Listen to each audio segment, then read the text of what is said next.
আরে দেখ ও মাই গড যাও রাসি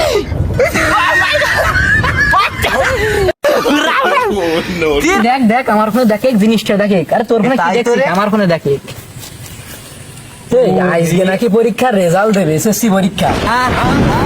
কি করলি? যে পরীক্ষার রেজাল্টের কথা করছিস, এই কথা যদি শুনে আমার বাপ যদি ফেল করি তাহলে আমার তো বাড়িতে মেরে ফেল দেবেন, বাড়ি এই। তাই নাকি? আর তুই যে সাত মেলে গেলে চ্যাট করলি কি পরীক্ষা রেজাল্টের কথা মনে থাকে? তুই যে কত সাধু সে কথা আমু জানি। এই শোন কথা শোন, লাভ নেই। তোর কথা বাদ দে। আমি ফেল না করে বাড়ি গেলে আমার বাড়ি মুখ দেখাতে পারবো না নি। কে? আমার বাপ দাদা জীবনে পাশ করিনি, আর আমি যদি পাশের কথা কই তাহলে তোমার মেরেই ফেলবেন। হ্যাঁ কি করলি? আরে তুই তো করছিস ওই কথা। আমার বাপ 1 পাস ম্যাট্রিক ফেল ছাত্র, আর আমি যদি পাস দিয়ে না করি তাহলে আমার তো মেরেই ফেল দেবেন, মাটির তলে একদম ফুটে ফুটে ফেল দেবেন। দেখ পরীক্ষা রেজাল্ট দাগে দেখ, আমার দাগে দেখ, রেজিস্টার নাম্বারটা ক।